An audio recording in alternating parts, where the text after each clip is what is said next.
preta. Olá, gente, sejam bem-vindos e bem-vindas ao episódio 3 do podcast Circuito Iabás. Eu sou Lígia Alves, professora de escola pública, e no Instituto Valdênia Menegon eu desempenho a função de secretária e articuladora.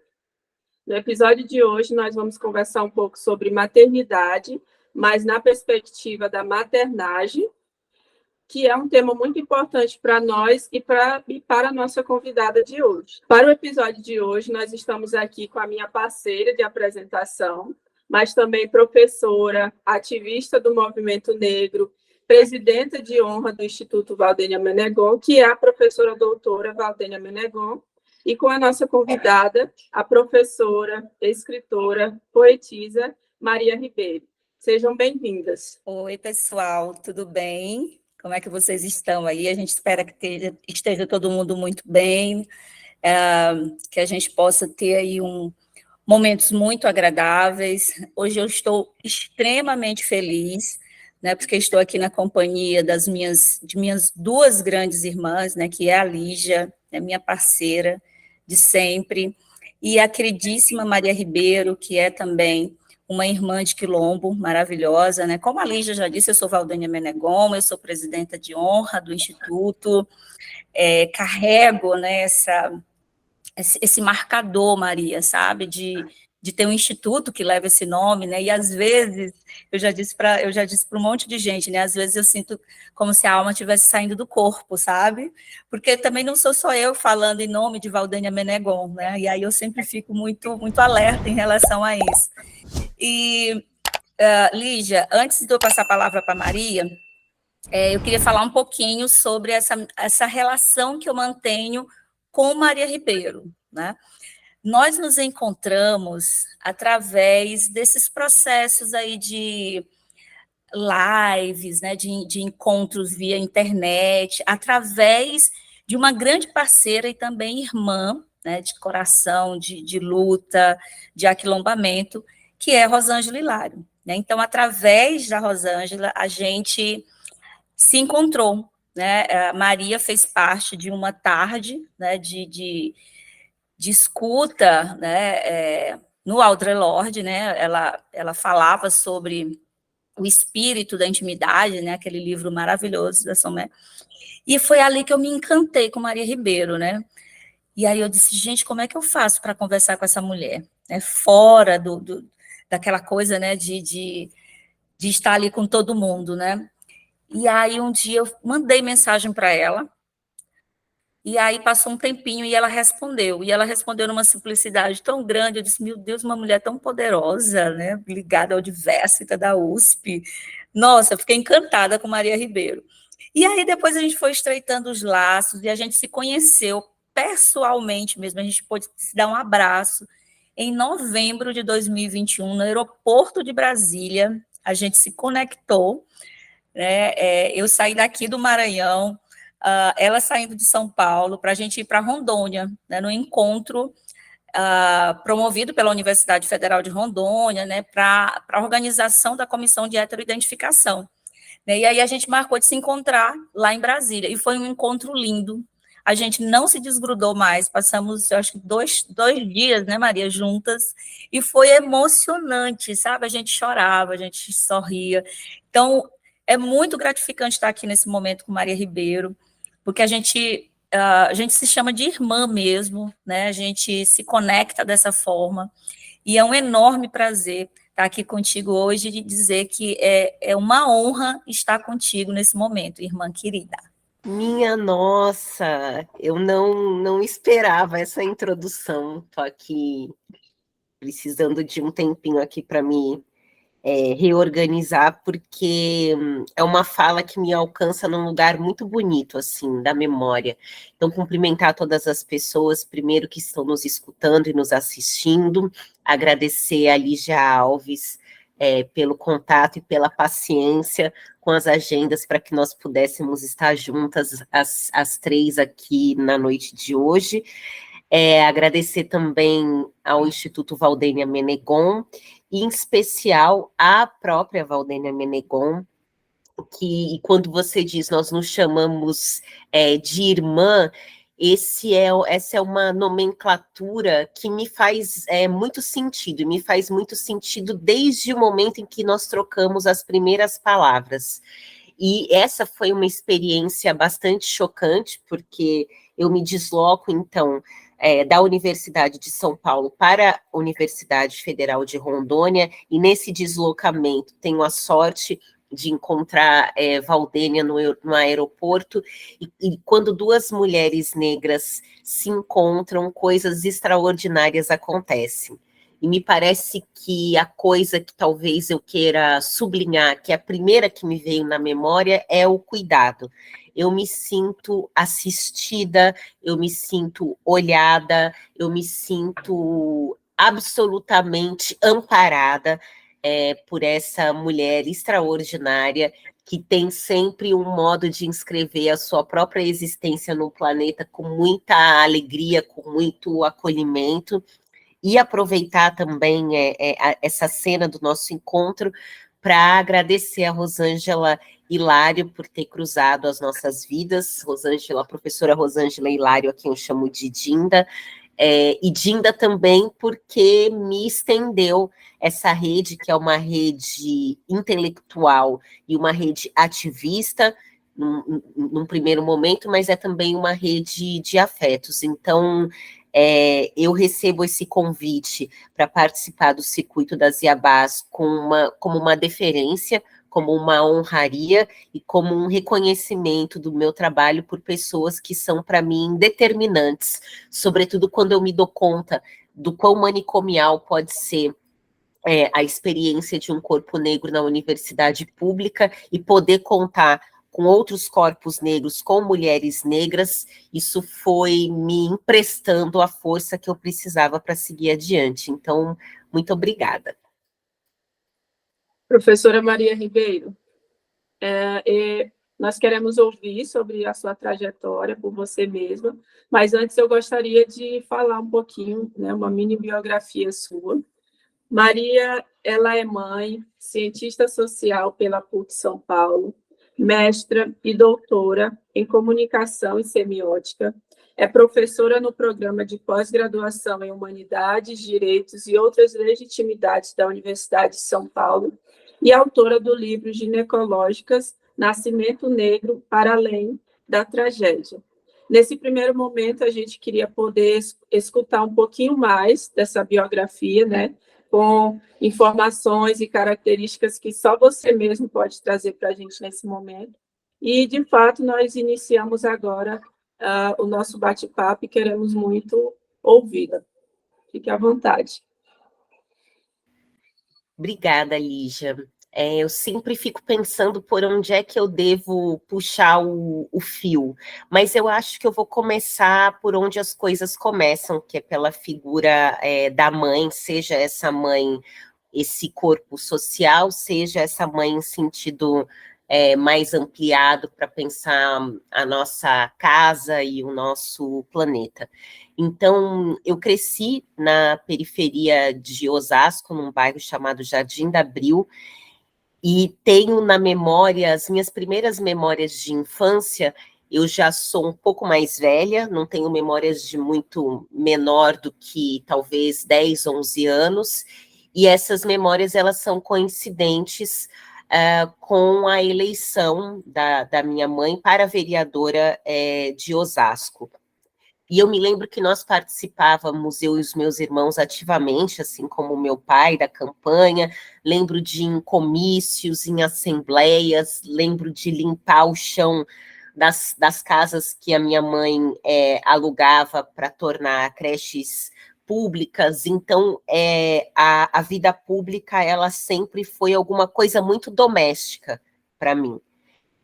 Também tinha por hábito frequentar a Câmara e assistir aos discursos da minha mãe e tal, e assim, com base nessa experiência e também tendo acesso a algumas literaturas dessa nossa pequena biblioteca familiar, eu decidi, então, cursar Ciências Sociais, porque tinha interesse em especial nas ciências sociais. Elas se organizam ao redor de 3 grandes disciplinas, que é Sociologia, Política e Antropologia, e o meu interesse era específico com a dimensão política da nossa vida. Tendo concluído a faculdade de Ciências Sociais na PUC São Paulo, que era uma faculdade bastante marxista, eu entendi que talvez eu devesse me abrir para isso que hoje eu consigo chamar de imaginação política ou fabulação crítica, que eu talvez devesse pensar em estratégias políticas, outras que não aquelas que estavam postas. Mas a minha grande dificuldade se eu fui forjada por essas estratégias políticas que estão postas, como é que eu vou pensar o lado de fora?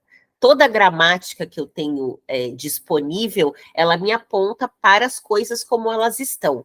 E as coisas como elas estão não podem continuar. Eu preciso pensar um lado de fora, e aí por isso fui fazer o mestrado em comunicação e semiótica, segui para o doutorado também em comunicação e semiótica, e em um determinado momento eu me sinto esgotada, ou sinto que as minhas ferramentas nas humanidades se esgotaram e concorri a uma bolsa de doutorado sanduíche para estudar com um físico, historiador da ciência francês chamado Michel Paty, que é professor emérito na Universidade Paris 7, que é uma das universidades que compõem a Sorbonne, e passei um ano, então, em Paris, no Instituto de Física, tentando entender se o problema eram as humanidades. Mas volto com o Brasil, para o Brasil, aliás, com uma resposta bastante perturbadora que esses problemas epistemológicos enfrentados pelas humanidades não eram muito diferentes dos problemas epistemológicos enfrentados pela física e pelas ciências exatas, e aí encafifada, então, com esse lado de fora e tentando entender que ferramenta finalmente me faltava, eu fui fazer um estágio pós-doutoral no programa de pós-graduação em Humanidades, Direitos e Outras Legitimidades, e pela primeira vez, em 2018, lendo pessoas pesquisadoras negras, indígenas, desobedientes, de gênero, ou pessoas não cêntricas, como eu costumo dizer, eu me dei conta de que o lado de fora que me faltava era formado pelas relações raciais e pelas relações étnico-raciais e pelas relações de gênero. Então, em 2018, eu acho que isso é uma coisa importante de dizer, né? Que em 2018 começa o meu letramento racial e de gênero. Portanto, é alguma coisa absolutamente recente. Mas uma vez que você adquire essa supervidência sobre em relação a esses atravessamentos do social, nunca mais você consegue deixar de enxergar esses marcadores sociais da diferença, né? E aí, então, eu encontro o prumo que eu decido seguir, então, como pesquisadora. Ela é o máximo, né, Lígia? Essa mulher é um fenômeno. Vamos lá, Maria. Irmã, a gente percebe assim, que toda a tua trajetória, né, ela é marcada, de alguma forma, pelo movimento feito por pessoas negras ou pelo próprio movimento negro. Né? Afinal, como você mesmo disse, a sua mãe, Dona Sônia Cruz, foi militante desse movimento, né, exerceu o mandato de vereadora na cidade de Osasco, São Paulo. Inclusive, você tem um texto, né, que eu fiz a leitura, um texto emocionante, denominado Mãe Preta, Casa Comum, na qual você faz aí uma espécie de retrospectiva, né, do que representou para a sua vida, né, aquele território e as relações que ali foram forjadas. Sobretudo porque a gente está trabalhando aqui hoje o tema referente à maternidade, né, essas questões relacionadas à ginecologia, eu acho que seria extremamente necessário que você nos falasse sobre como é que foi construída a sua relação com a Dona Sônia e como isso influencia para o exercício dos seus processos de maternagem, inclusive com o Antônio. Gente, vocês deveriam ter me pedido para trazer um saco de pão para eu ir respirando assim de vez em quando para tentar conter essa avalanche de coisas que eu fui sentindo quando você, irmã, foi desenhando, alinhavando essas histórias de maneira tão, tão bonita, começar pela minha mãe para desaguar no Antônio. Vamos ver se eu vou conseguir. E eu conversava hoje com a minha mãe, porque... Ó, vou começar a chorar. Bom, eu venho de 2 meses bastante difíceis, né? De uma série de violências institucionais que tiveram como fundo o racismo e que me desorganizaram num lugar que eu não esperava. Exatamente porque eu já esperava essas violências, aprendi a conviver com elas, eu não esperava ser pega de surpresa. Mas fui pega de surpresa, e hoje eu conversava com a minha mãe sobre a dificuldade de sair dessas cenas, né? E ela disse assim, filha, eu gostaria muito que você tivesse consciência do seu tamanho. Porque quando você tiver consciência do seu tamanho, você vai abrir sua boca e nunca mais você vai fechar. Então, pensar na minha infância com a minha mãe, eu pouco vi a minha mãe durante a minha infância. E isso é uma coisa muito interessante, porque apesar disso, ela é material a presença dela durante toda a minha vida. Mal vi a minha mãe porque ela trabalhava de segunda a segunda, como ela trabalha até hoje, aos 75 anos de idade.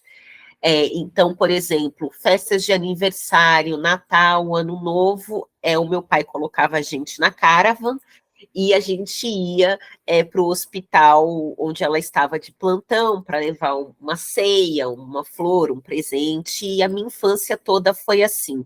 O meu pai assumiu a casa e as questões domésticas, ele pintava a nossa unha, ele trançava o nosso cabelo, fazia o lanche, levava, buscava, fazia as tarefas de casa, e a minha mãe, ela foi deixada para isso que eu fico repetindo, né, que para mim talvez seja um significante importante, inscrever a sua presença no planeta. Então, a minha mãe, ela sempre foi médica de família em comunidade, sempre trabalhou no SUS, né, o SUS completou 35 anos agora em 2013, então minha mãe tem 50 anos de medicina, que foram celebrados no dia 3 de junho, numa cerimônia do Conselho Regional de Medicina, e desses 50 anos, 35 no Sistema Único de Saúde.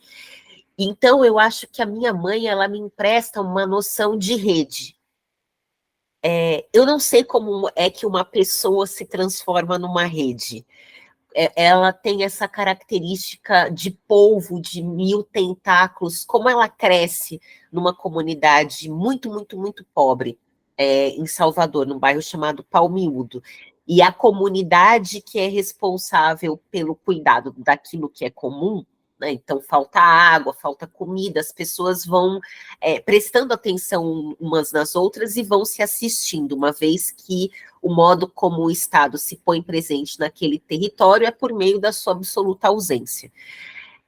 Então, eu aprendo com a minha mãe que muito mais importante do que coisas, é importante que nós estejamos, todas as pessoas, cercadas de outras pessoas que tenham interesses comuns.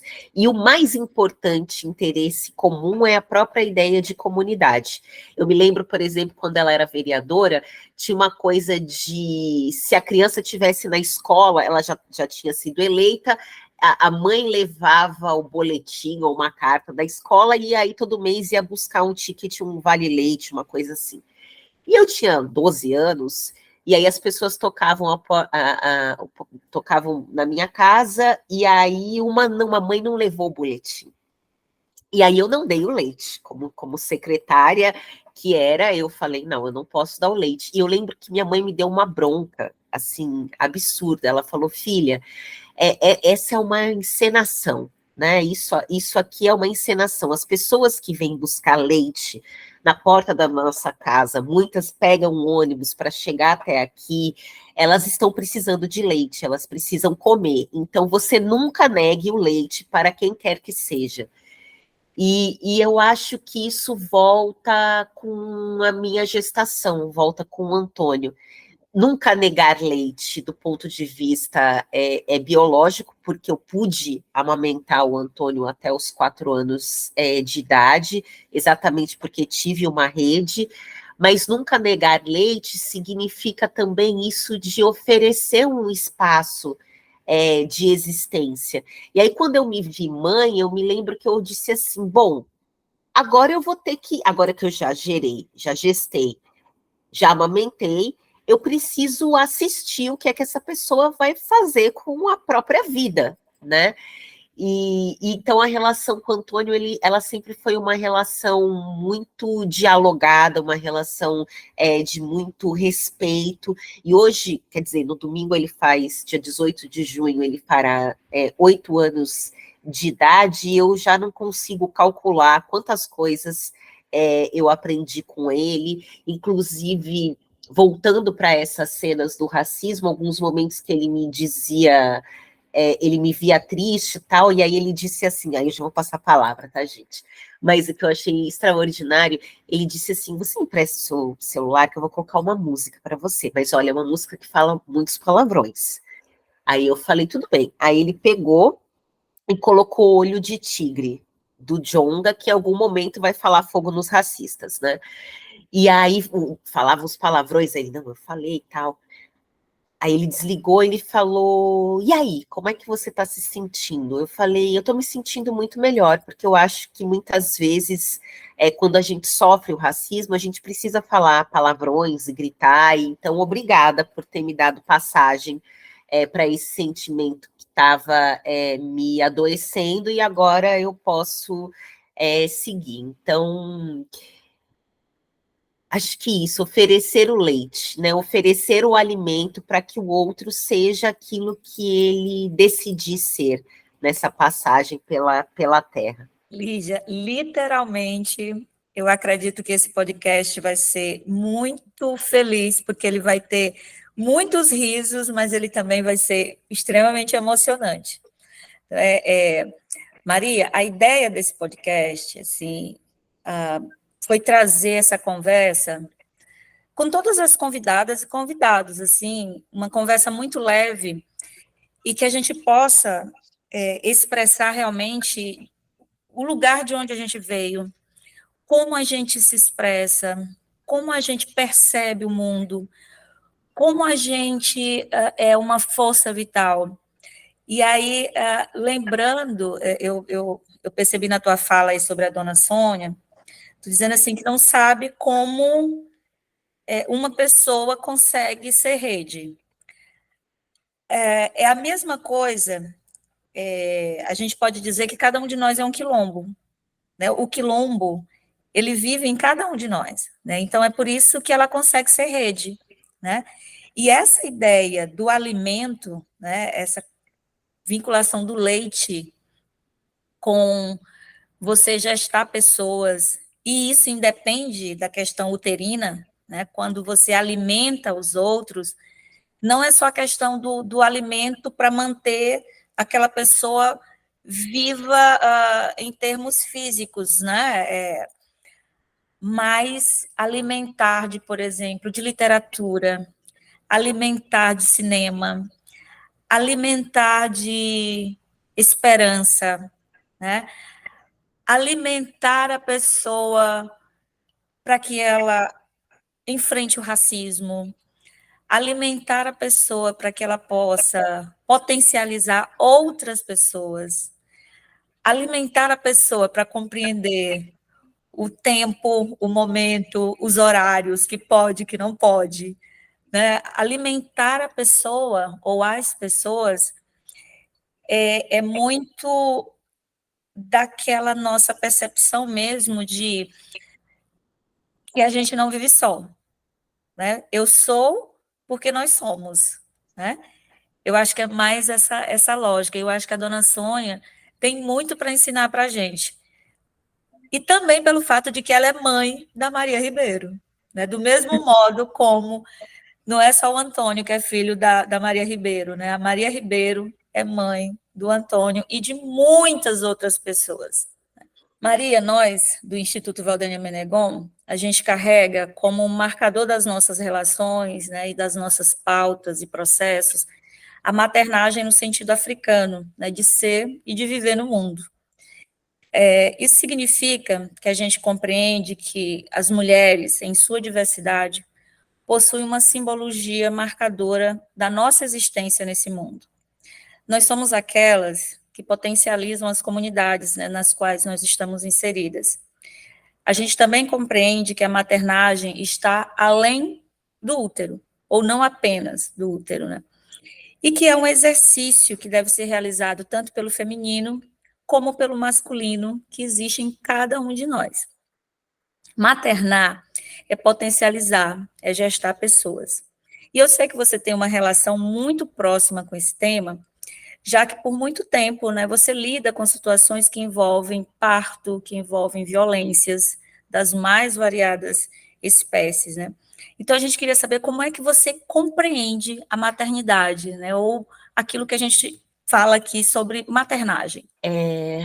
Essa é uma pergunta bastante difícil, ainda que eu esteja familiarizada com esse tema. E aí, talvez funcione para mim separar duas imagens de maternagem. A primeira é a imagem social ocidental, que é isso que nós performamos como mães, ou aquilo que em nós é performado por conta de uma ordem social, né, que determina a nossa existência como mães, e uma ideia de maternagem, que é a ideia com a qual eu estou filiada como ativista e como pesquisadora e pensadora e tudo mais. Então, me parece que a maternagem, como lugar social no Ocidente, é um lugar absolutamente solitário, um lugar de falta, de culpa, e um lugar que é como é, porque aquela mulher, né, e aí pensando nesse lugar social, estamos falando de mães que são mulheres, portanto, pessoas nascidas com vagina. A cadeia significante que vai lá se colando desde o momento do nascimento. Então, ainda para essas figuras, que são aquelas socialmente reconhecidas como mães, a maternidade ela é absolutamente manicomial. Eu lembro que eu fazia um curso de roteiro para pessoas negras, não sou roteirista, era exclusivo para pessoas negras, não passei no processo seletivo, e aí alguém desistiu e fizeram um sorteio, e aí saiu meu nome e eu pude acompanhar. Mas nesse curso, eles exibiram um filme chamado Babadook. Eu quero deixar esse filme como indicação. E aí, esse filme é um filme também sobre maternidade e uma crítica bastante incisiva. E aí eu me lembro que as pessoas que eram mães choraram copiosamente, e as pessoas que não eram mães disseram: meu Deus, ainda bem que eu não sou mãe, eu nunca vou ser mãe, se ser mãe é isso, eu prefiro ficar anos-luz e tal. E concordei com elas, era o sofrimento de ver reconhecido na tela do cinema aquilo que é a nossa experiência diária de solitude e falta, e culpabilização. E a ideia de maternidade com a qual eu me filio, ela vai ali, é convergente com aquilo que a Marileia Almeida recentemente chamou de devir quilomba, né? Então, o cuidado feminino é um cuidado consigo, um cuidado com o outro e um cuidado com o espaço. E essa tríade de cuidados, ela pode ser desempenhada por qualquer pessoa, independente da sua genitália.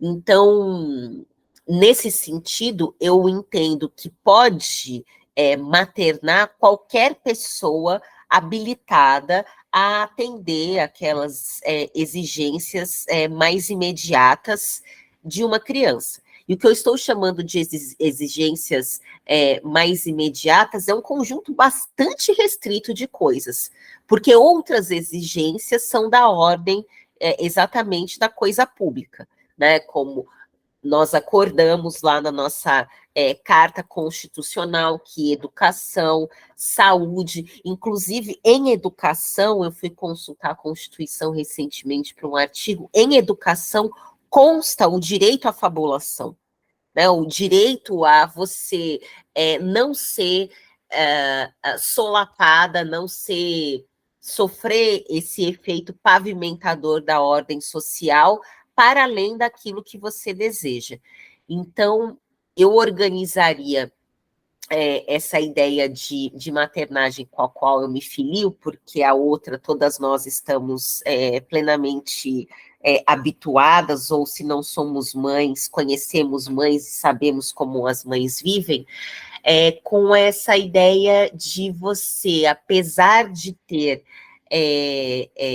gestado uma criança no seu útero, e por isso ou aliás, apesar, porque eu digo, né, a Valdênia fez essa sublinha, não é uma questão de herança biológica, né, porque temos pessoas que geram no útero, mas se chamam pais das crianças.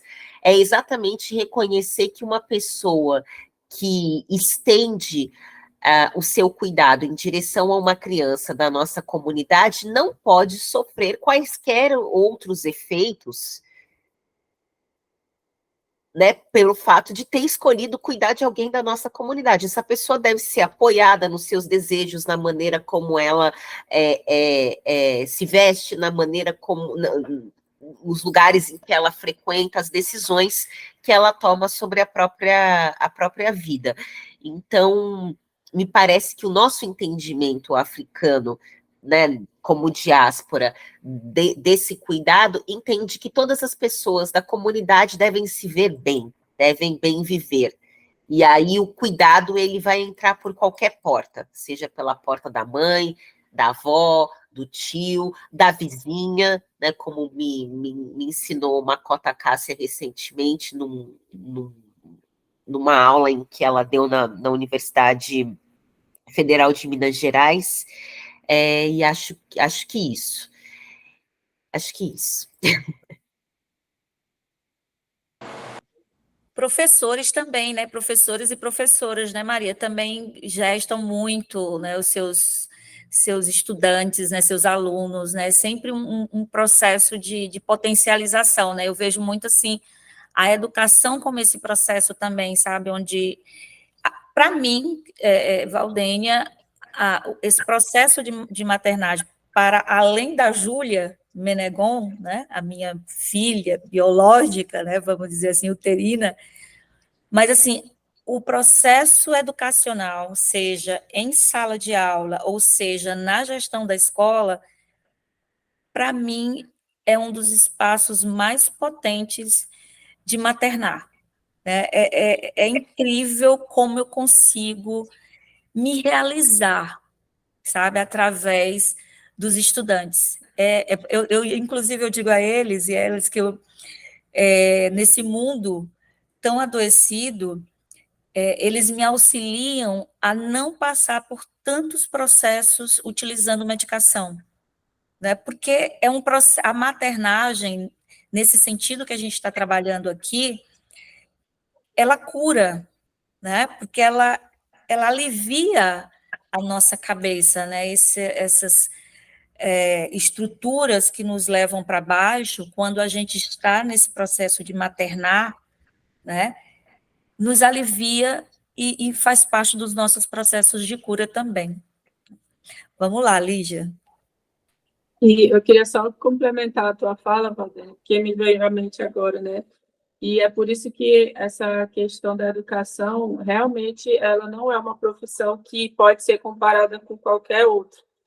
Ela realmente está para além de uma profissão, né? É justamente por esse aspecto. É a partir do momento que você não vê mais só o resolver um problema, de alfabetizar, ou de letrar, ou de apresentar a estrutura de um cálculo. É quando você percebe que você precisa ser você, você precisa mostrar a sua personalidade enquanto educador, para que realmente tenha um retorno. E é quando o trabalho começa a ficar até menos difícil. Porque você é você, então eu sendo eu, Lígia, Valdenha, Maria, eu consigo ter um retorno e assim fica mais fácil de eu fazer o meu trabalho. Então, realmente, é bem fantástico, assim. E é, como é que eu posso dizer? Ele preenche a gente, vai preenchendo a gente, né? Todos os dias, assim, de alguma forma. Maria, quando você, na verdade, nesse momento agora, né, ouvindo você falar sobre a sua mãe, Sônia, que inclusive eu ainda não tinha tido a oportunidade de ouvir falar, fiquei curiosa, já estava aqui querendo saber mais sobre a dona Sônia, porque a biografia dela se parece muito com o que talvez eu possa construir aqui, porque o meu esposo, ele também é da política institucional, né? E é um gosto também dele. Então, às vezes, eu fico com esse receio de ir junto com ele, mas ouvindo você falar sobre essa sua experiência na infância, é como se, de alguma forma, fosse possível fazer da forma que a sua mãe faz, de uma forma diferente, né? Mas eu também consigo, então, concluir que eu já sei de onde passa esse seu interesse para falar das questões ginecológicas, para falar das questões raciais associadas a essa área. Então, eu queria saber quando é que começa, de fato, né, o seu interesse em estudar a violência obstétrica. Afinal, você acabou de lançar o livro intitulado Ginecológicas, Nascimento Negro para Além da Tragédia, e a partir dessa sua experiência enquanto escritora, saber como você percebe o nascimento de uma criança negra como tragédia.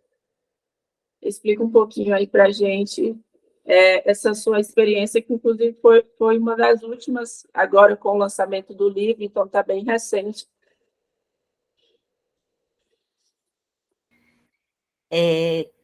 Adorei sua pergunta, Lígia, mas eu não posso deixar passar esse comentário que você fez, e é evidente que a minha mãe escutará esse podcast, essa nossa conversa, porque eu penso que é exatamente sobre isso, a nossa capacidade, como mulheres negras que somos, de emprestar para as outras pessoas possibilidades, perspectivas. E esse é um trabalho muito interessante. Eu nunca trabalhei com crianças ou adolescentes, né? Sempre dei aula na pós-graduação. Então, já trabalhando com as pessoas maiores, com os grandes, é uma coisa que é muito difícil de dissolver, é exatamente a ideia da hierarquia. Quando eu digo a nossa orientação, a orientação do mestrado e do doutorado, ela vai acontecer coletivamente, porque além das burocracias e dessas metodologias de pesquisa que estão disponíveis em quaisquer manuais, não existe nada que eu, Maria, possa concentrar como conhecimento que seja mais importante do que aquele conhecimento que pode ser produzido por um grupo. E quando nós nos vemos em grupo, isso é tão material, né? E foi muito interessante que quando eu fiz uma reserva de vagas, das minhas vagas de orientação, então só oriento pessoas negras, desobedientes de gênero e indígenas, sendo que a maioria de, digamos assim, 20 pessoas cujas pesquisas eu acompanho, 15 são mulheres negras. Eu fui percebendo que nos nossos primeiros encontros, eu bastante desejosa de falar sobre o que é um problema, o objetivo geral, objetivos específicos, eu fui entendendo, porque eu estava presente naquele grupo, que eu deveria voltar diversas casas, porque aquelas pessoas, apesar de terem passado por um processo seletivo, terem escrito um projeto, terem sido aprovadas, elas não se sentiam pertencentes àquele espaço. Elas diziam, bom, eu não sei o que eu posso contribuir, não sei o que eu estou fazendo nesse lugar, eu não tenho a possibilidade de me dedicar integralmente aos estudos. Então, de novo, né, sempre falando desse lugar de falta. E aí, quando eu convocava essas mulheres a falarem das suas próprias experiências, aí era coisa de ter que moderar o tempo, porque é tanta coisa que elas tinham para falar, e aí o meu papel é dizer, a universidade pública, tal como ela está posta, como uma realidade manicomial para pessoas não cêntricas, elas de fato não têm nada para nos dar. Então, assim, os nossos cronogramas para a liberdade é que vão ensinar a universidade pública como é que se produz conhecimento, desde o entendimento de que o conhecimento só nasce e só circula no coletivo. Então, você dizer que você escutando a experiência da minha mãe, você entende que pode fazer alguma coisa parecida ou alguma coisa extraordinária, porque também é diferente disso, mas se a história da minha mãe te autoriza, Lígia, em algum lugar, eu não tenho a menor dúvida de que você pode fazer coisas incríveis pela política institucional, também porque você tem esse entendimento da educação como um lugar que vai formatar o mundo pela primeira vez diante dos nossos olhos, né? É sobre isso. O mundo funciona dessa maneira. É, assim, é isso que a gente aprende na escola nos nossos primeiros anos. E a ideia do livro, ela nasce quando eu escuto da minha mãe uma cena de violência obstétrica que para mim foi um ponto de culminância, e eu dizia, bom, isso não pode continuar acontecendo. Então minha mãe narra a cena de uma criança nascendo, né, uma mulher negra em trabalho de parto, a criança nascia, e o médico ginecologista obstetra branco, ele se atrapalhou, não sabia o que fazer, não fez a lição de casa, não estudou, não estava ciente das possibilidades oferecidas pelas evidências científicas, e pediu para as enfermeiras que subissem, aliás, que empurrassem o bebê. E existe uma manobra que é chamada manobra de Christeler, que é uma manobra que é considerada uma violência obstétrica, né? A Organização Mundial de Saúde não recomenda de jeito algum, mas é uma prática nas maternidades, então consiste em subir e fazer força na barriga do corpo gestante para facilitar, em tese, a saída do bebê. E aí as enfermeiras se precipitaram para cima da barriga e ele disse, não é por cima, é por baixo. Ou seja, ele queria que as enfermeiras empurrassem esse bebê de volta para o útero para que ele pudesse fazer uma cesárea, que é aquilo para qual as pessoas médicas ginecologistas no Brasil estão preparadas. E considerando também a coisa nunca podemos esquecer da dimensão capitalista, eu vi uma reportagem há uns anos atrás que você pode fazer uma cirurgia, uma cesárea em 3 ou 4 minutos, né? E um trabalho de parto, ele pode durar dias, então não tem nenhum interesse corporativo médico de se ocupar com uma paciente que fica 3 dias parindo. E essa cena, ela foi tão violenta, porque eu pensei, como é que um corpo negro, no seu primeiro impulso de vida, este bebê estava nascendo, ele estava nascendo sozinho, sem nenhum tipo de assistência, a mãe estava deitada, quer dizer, todas as circunstâncias ambientais estavam contra ele, a mãe não podia caminhar, a mãe não podia se alimentar, enfim, e apesar disso tudo, ele estava nascendo, e aí ele é mandado de volta para o útero. E aí, quando eu começo a pensar nessa cena, eu fico perturbada durante muitos dias, e eu decido escrever esse projeto de pós-doc como uma medida clínica. Eu preciso elaborar essa cena. E para elaborar essa cena, eu vou primeiro fazer um recenseamento de todas as tragédias a que uma mulher negra, e na ocasião da escrita do livro, o meu letramento de gênero ainda estava no início, eu consegui puxar uma nota de rodapé dizendo que eu estava me referindo a pessoas nascidas com vagina, porque são as notícias que nós temos das estatísticas, né? Eu não tenho estatísticas de violência obstétrica sobre homens trans, por exemplo, né? Certamente nos desvelaria um cenário muito, muito terrível e aterrorizante. Mas, então, como uma medida clínica, psicanalítica, eu disse, bom, já contei essa parte, deixa eu voltar, bate a claquete, volta, eu vou fazer um recenseamento de todas as violências que alcançam uma mulher negra do nascimento até a morte. Porque foi uma tentativa também, esse trabalho e esse livro, que é um ensaio de não ficção, e aí volta a questão da imaginação política e da fabulação crítica, de, pelo afeto, tentar mobilizar atenção, né, a plasticidade afetiva de uma pessoa branca.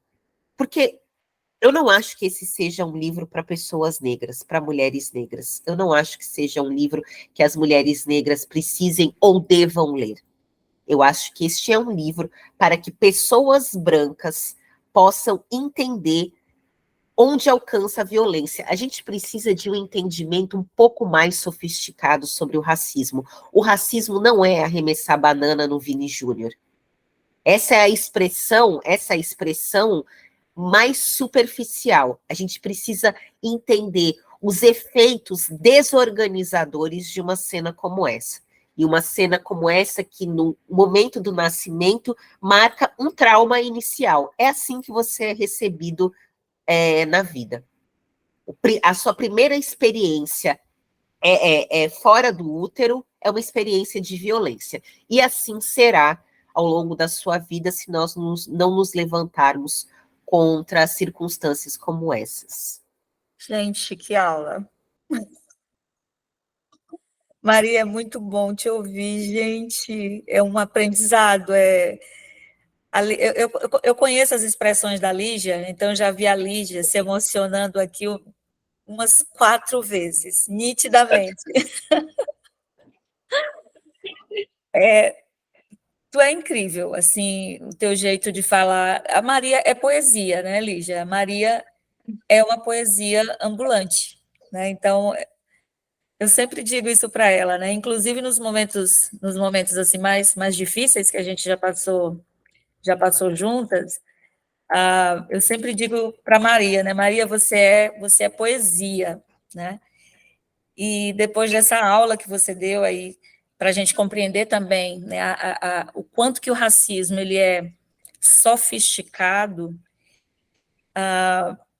eu preciso saber, como última perguntinha do nosso episódio de hoje, quando você vem ao Maranhão? Para ser uma pergunta fácil. Gente, que pergunta maravilhosa. Olha, já que nós estaremos no Spotify e no YouTube, aproveitando esta audiência, eu quero dizer, pessoas escutadoras, é o seguinte: assim que me for feito um convite para almoçar na casa de Valdênia Menegon e conhecer a filha de Lígia, eu vou juntar esses 2 convites e na mesma hora compro minha passagem e desembarco aí.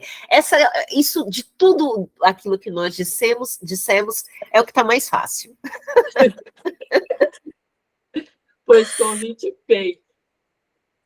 Convite feito, a gente só vai organizar passagens, hospedagem já tem, né? Então, vai ter que se contentar com a nossa casa, né?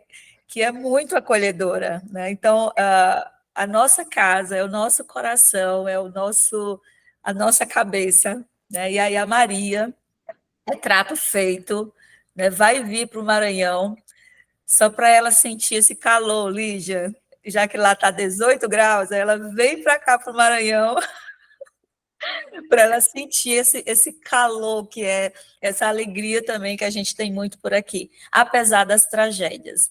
Né? Então, para a gente finalizar, Maria, depois você vai deixar aí uma palavrinha para quem está nos assistindo, para quem está nos escutando. Eu queria te agradecer muito, muito por esse tempo aqui que a gente passou. Dizer que as pessoas que vão acompanhar a nossa conversa vão querer ler sobre você, vão querer ler o que você escreve, vão querer ouvir o que você fala e vão querer fazer aquilo que eu tenho o privilégio de fazer, né, que é conviver com Maria Ribeiro. Agradecer muito, muito, muito mesmo, agradecer a parceria da minha irmã de Quilombo também, a Lígia, né, que está sempre aqui, é quem me acolhe, quem me protege, quem me fortalece. E agradecer a todo mundo que ficou com a gente, né, esse tempo aqui, e dizer que esse é o nosso terceiro episódio. A gente quer que vocês acompanhem as nossas redes, né? Então, no Instagram, a gente vai estar lá, né? @Instituto Valdênia Menegon. Tem lá também nosso site, que Maria também vai escrever, né? Já colocando aqui, Lígia, que ela não pode dizer não, né? Ela também vai escrever, né, algum ensaio lá, né? Vamos escrever juntas, né, para o nosso site. Enfim, a gente quer sempre que vocês estejam nos acompanhando no YouTube. Ativa o sinalzinho lá, tá? Se inscreve e ativa o sinal lá para as notificações de quando a gente lançar esse vídeo maravilhoso com Maria Ribeiro. Maria, beijo e muito, muito, muito obrigada.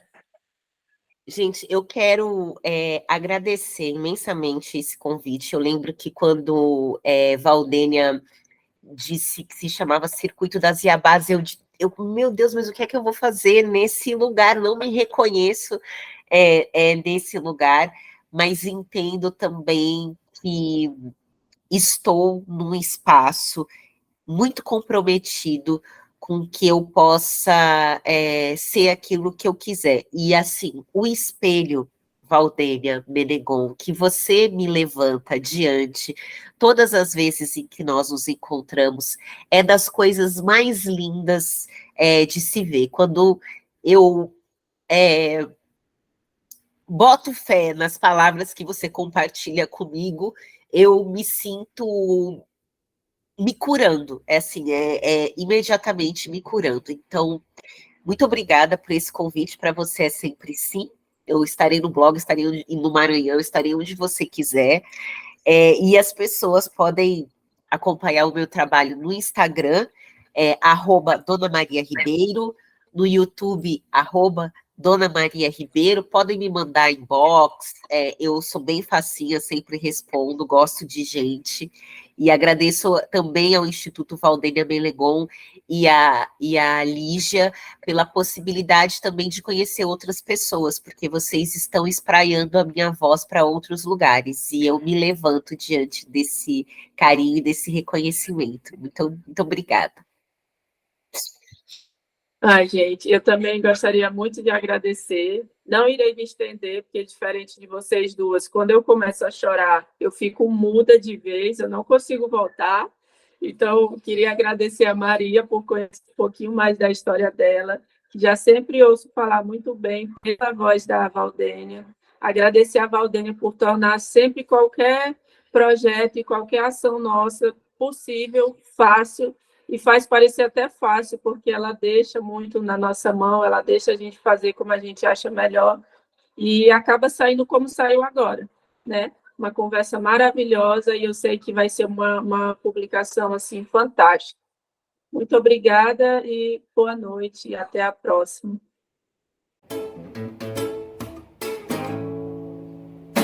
Uma menina preta, uma menina preta, uma menina preta, uma menina preta.